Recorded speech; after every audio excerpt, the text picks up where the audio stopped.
4 साल की थी, मेरे फादर की डेथ हो गई। तो वो जो फाइनेंशियल डिफ़िकल्टी थी वो मैंने अपनी लाइफ में देखी पूरा बड़ा होते हुए। अब घर पर तो बोल दिया था कि जॉब नहीं करनी है, अपना काम ही करेंगे, पर समझ नहीं आ रहा था कि क्या करें। हमने डिसाइड किया कि हम एक कंपनी बनाएंगे जिसमें हम आयुर्वेदिक सॉल्यूशंस प्रोवाइड करेंगे। तीसरा साल शुरू ही हुआ था, हम अपनी स्ट्रैटेजी बना रहे थे, न्यू कैटेगरी जहां हमें घुसना था हम वो डिसाइड कर रहे थे। तभी एक बहुत बड़ा सेटबैक लगा। मैं कहीं पार्क में वॉक कर रही थी और मुझे फोन आता है कि आपके ऑफिस में आग लग गई, आप जल्दी से आ जाओ।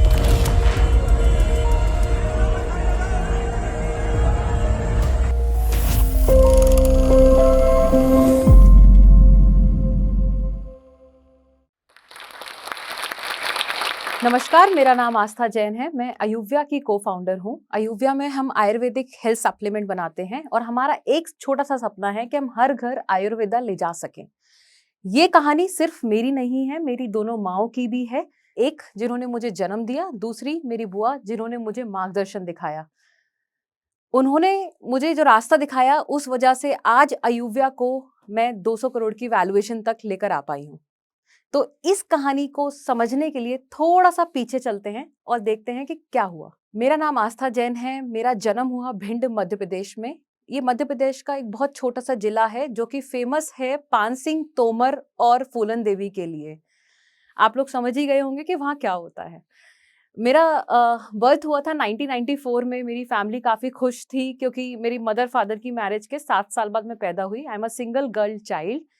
और सब कुछ सही चल रहा था लाइफ में। तभी 1998 में जब मैं 4 साल की थी, मेरे फादर की डेथ हो गई और वो हमारी फैमिली के लिए काफ़ी बड़ा सेटबैक था। उस समय फैमिली को, मैं तो बहुत छोटी थी बट हमारी मेरी फैमिली को कुछ समझ नहीं आया कि अब कैसे करेंगे, फाइनेंशियली कैसे इवॉल्व होएँगे। मेरे दादा-दादी की इनकम थी रेंटल से, हमारे दुकानें थी, उससे 5,000 रुपए महीने का रेंट आता था जिससे हमारा घर चलने लगा। मेरी मदर ने बाहर जाकर जॉब की, उन्होंने नर्सरी, एलकेजी के बच्चों को पढ़ाया, हिंदी, इंग्लिश, मैथ्स, और उससे उनकी सैलरी थी महीने की 500 रुपए। तो वो जो फाइनेंशियल डिफ़िकल्टी थी वो मैंने अपनी लाइफ में देखी पूरा बड़ा होते हुए। उसका एक बहुत छोटा-सा इंसिडेंट है कि मुझे बॉर्नवीटा पीना बहुत पसंद था और मेरी मदर को वो डब्बा बॉर्नवीटा का 3 महीने चलाना होता था। तो वो सिर्फ़ उतना ही डालती थी जितने से दूध का कलर चेंज हो सके। और वो सारी डिफ़िकल्टी देखने के बाद मैंने ये फ़ैसला किया था कि मुझे कुछ तो ऐसा करना है कि मेरे दादा-दादी और मेरे फ़ादर का नाम मैं रोशन कर सकूँ। मेरी मदर ने बहुत डिफ़िकल्टी से मुझे पढ़ाया, एमपी बोर्ड एजुकेशन में वो मुझे पढ़ा रही थीं। फिर मेरी बुआ आईं, उन्होंने मुझे क्लास 7 से सपोर्ट किया, उन्होंने मेरा सीबीएसई स्कूल में एडमिशन कराया। वो 11th-12th में मुझे दिल्ली लेकर गईं, दिल्ली में उन्होंने मुझे पढ़ाया। उसके बाद मेरी IEEE रैंक आई। IEEE रैंक में 20,225 मेरी रैंक थी और मुझे गवर्नमेंट कॉलेज में एडमिशन मिला। वहाँ से मेरी इंजीनियरिंग की शुरुआत हुई और वहाँ से एक अलग आस्था की शुरुआत भी हुई। अ, वहाँ कॉलेज जाकर मुझे समझ आया कि इंजीनियरिंग करने से आप अपने सारे वर्टिकल ग्रो कर सकते हो। आप मल्टीटास्कर बन जाते हो और वही किया। वहाँ पे मैं अपनी बेस्ट फ्रेंड पवनजोत कौर और जो मेरी आज की को-फाउंडर हैं, उनसे मिली। हमने बहुत छोटे-छोटे बिज़नेसेस शुरू किए। जैसे कि हमने सेल्फ हेल्प ग्रुप्स बनाए। सेल्फ हेल्प ग्रुप्स से हम अचार बनवाते थे उन लेडीज़ से और वो अचार को हम चंडीगढ़ में सेल ऑफ करते थे।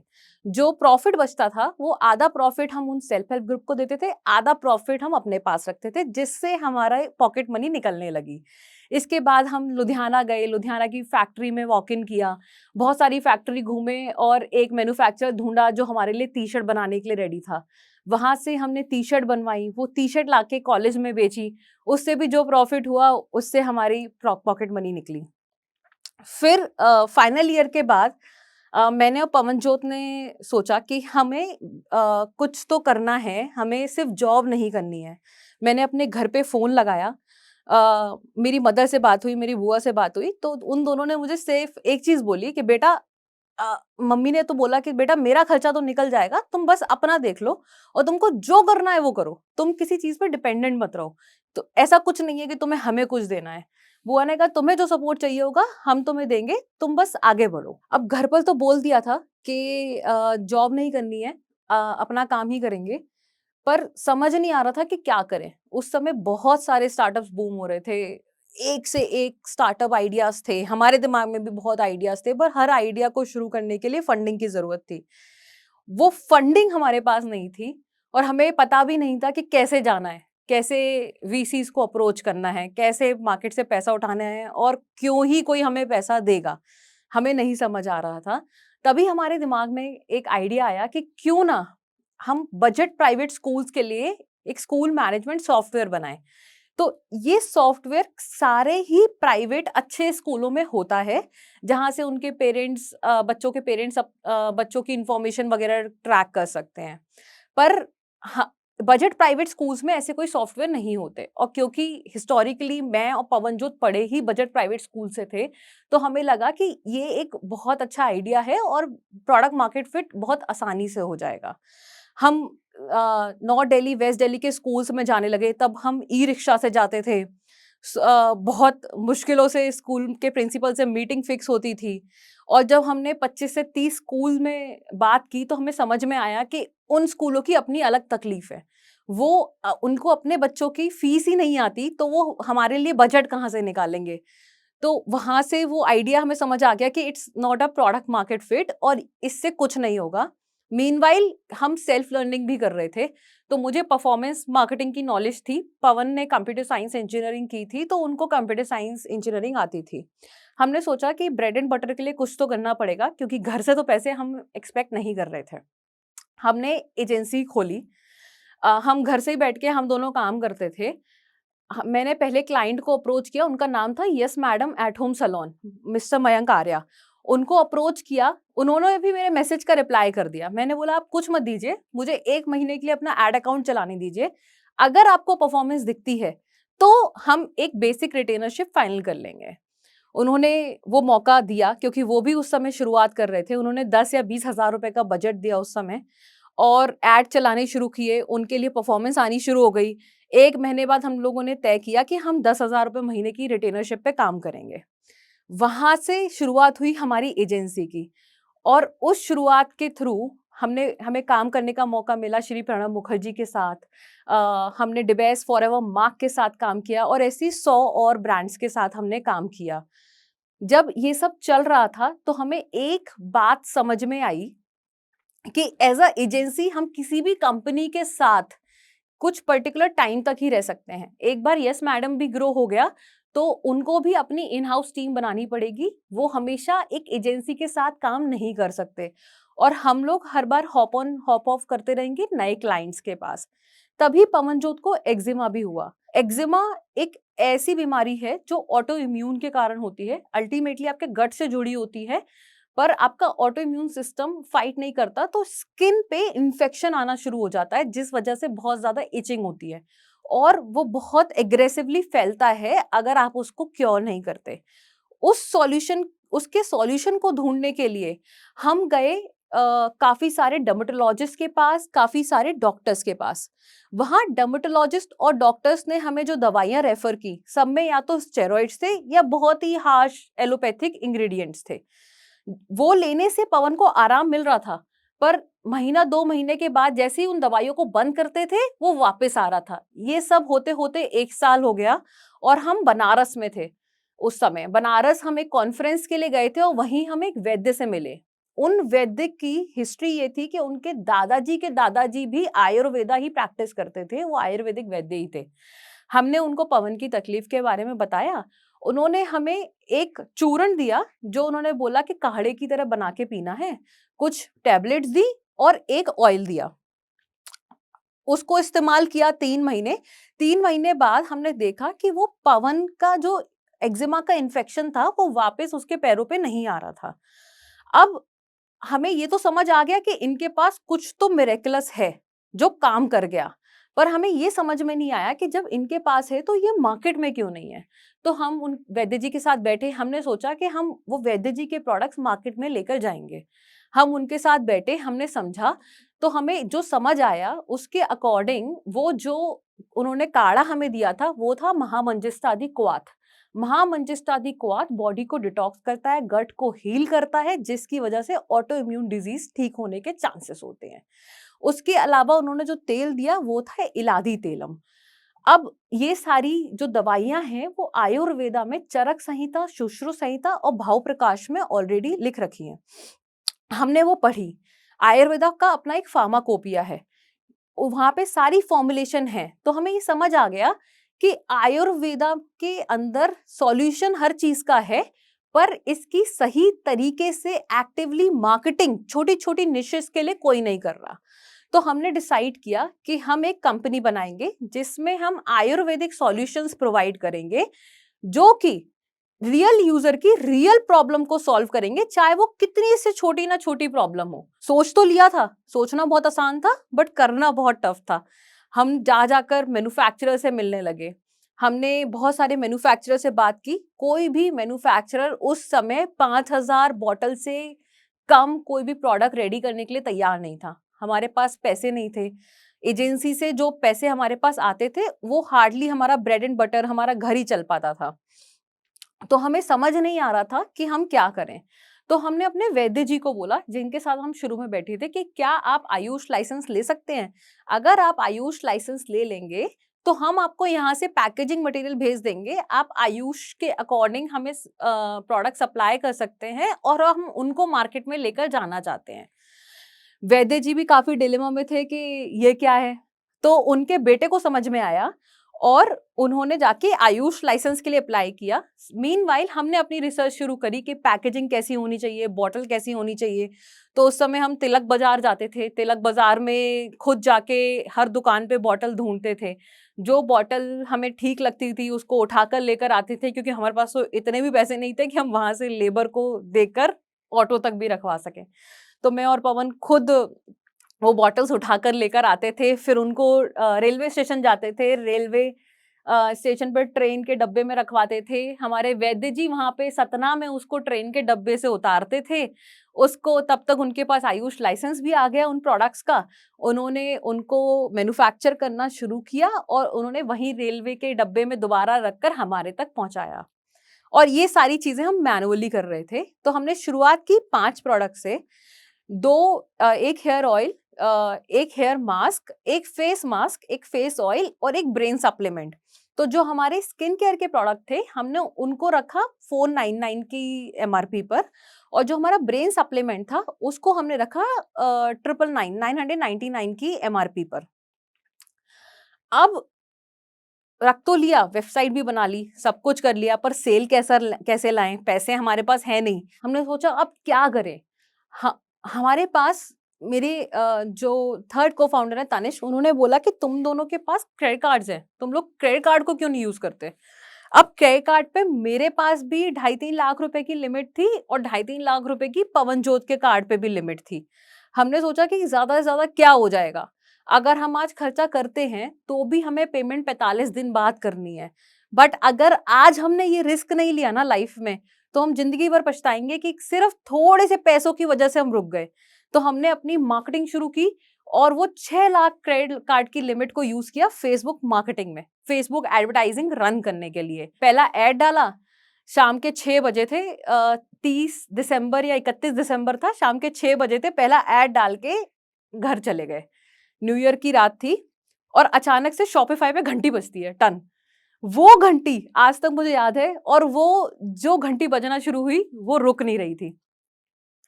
लोगों को अयुव्या जीनियस सप्लीमेंट का आइडिया बहुत अच्छा लगा। उसने काफ़ी सारे बच्चों के एडीएचडी और स्पीच डिले में भी हेल्प करी, जो एक्चुअली प्रॉब्लम हम कभी टारगेट भी नहीं कर रहे थे। क्योंकि उसके अंदर एक बहुत पावरफुल इंग्रीडिएंट था, ज्योतिषमती ऑयल। सब कुछ अच्छा चल रहा था, 3 महीने हमने काफ़ी अच्छी सेल करी। उसके बाद सबसे बड़ा झटका हमें लगता है कि प्रोडक्ट ही नहीं है। हमने वैद्य जी को फ़ोन किया कि क्या हुआ? उन्होंने कहा मैडम, पूरे मार्केट में ज्योतिषमती अवेलेबल ही नहीं है। जितना ज्योतिषमती था, वो सारी बड़ी-बड़ी कंपनियाँ प्रोक्योर कर चुकी हैं। अगर आपको ये प्रोडक्ट बेचना है, तो आपको साल भर का ज्योतिषमती प्रोक्योर करके अपने पास रखना पड़ेगा। वो जो कैलकुलेशन थी, उसके अराउंड हमें 30 लाख रुपए की ज़रूरत थी और वो हमारे पास नहीं थे। वहाँ हमें सबसे बड़ा सेटबैक लगा। हमने कहा अब हम क्या करें? ये तो चलता-फिरता बिज़नेस जो था, वो हमारा होल्ड हो गया। हमने हार नहीं मानी, हमने जाके दोबारा अपने कंज़्यूमर से बात की कि आपने हमारा अयूविया जीनियस खरीदा था, आपको अच्छा लगा। आप ये बताइए कि आपको और क्या प्रॉब्लम आती है? आपकी फैमिली में क्या प्रॉब्लम आती है? और आपको क्या लगता है हम क्या नया प्रोडक्ट लॉन्च कर सकते हैं? तो काफ़ी सारी मदर्स ने हमें सजेस्ट किया कि फेस वॉश कर दीजिए, हेयर ऑयल कर दीजिए, फेस मास्क कर दीजिए। बट कुछ सेट ऑफ मदर्स ने हमें सजेस्ट किया कि क्या आप वेट गेन सप्लीमेंट लॉन्च कर सकते हैं? तो हमने पूछा कि वेट गेन सप्लीमेंट किसके लिए? उन्होंने कहा हमारे हस्बैंड बहुत पतले हैं। तब हमने रिसर्च करना शुरू किया, तो हमने आइडेंटिफाई किया कि टियर 3 टियर 4 एरियाज में बहुत सारे main and women mall nourished होते हैं, जो प्रॉपर डाइट नहीं खा पाते हैं क्योंकि उनके गट में प्रॉब्लम होती है। वो गट शुद्धि करने के लिए हमें प्रोडक्ट चाहिए जिससे उनको भूख लग सके और वो डाइट ज्यादा ले सके। हमने इस प्रोडक्ट पर रिसर्च करनी शुरू की। उस समय हमने एक डॉक्टर जो आज भी हमारे साथ हैं, आयुर्वेदिक डॉक्टर, उनको इंटर्नशिप पे पार्ट टाइम बेसिस पे हमने उनसे हेल्प ली। हमने उनको बोला कि आप एज अ फ्रीलांसर हमारी हेल्प करिए। अगर प्रोडक्ट बन जाता है और मार्केट में चल जाता है तो आप हमें फुल टाइम ज्वाइन कर लीजिएगा। वो काफ़ी अच्छे इंसान थे, उन्होंने हमारी मदद की और उन्होंने हमारे लिए प्रोडक्ट बनाया। अ, हमने सेम टाइम पर बहुत सारे मैन्युफैक्चरर्स को अप्रोच किया। एक मैन्युफैक्चरर ने हाँ बोला कि ठीक है, आपको 500 बॉटल चाहिए, वो 500 बॉटल हम बना देंगे। वो प्रोडक्ट बनकर हमारे पास जैसे ही आया, हमने उसका एड चलाया और बूम, 2 दिन में सोल्ड आउट। हमें समझ आ गया कि हमने कुछ तो क्रैक कर लिया है।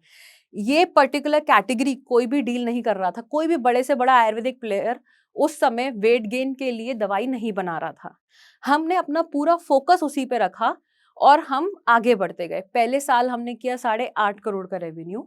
दूसरे साल हमने किया 26.5 करोड़ का रेवेन्यू। तीसरा साल शुरू ही हुआ था। हम अपनी स्ट्रैटेजी बना रहे थे, न्यू कैटेगरी जहां हमें घुसना था, हम वो डिसाइड कर रहे थे। तभी एक बहुत बड़ा सेटबैक लगा।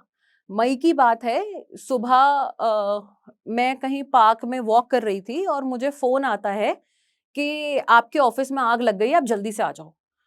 हाँ, मैं और मेरे जो तीसरे को-फाउंडर है तनिष्क, हम लोग भागकर वहाँ पे गए। हमने देखा कि हमारे ऑफ़िस से धुआँ निकल रहा है। 4th फ्लोर पर हमारा ऑफ़िस हुआ करता था।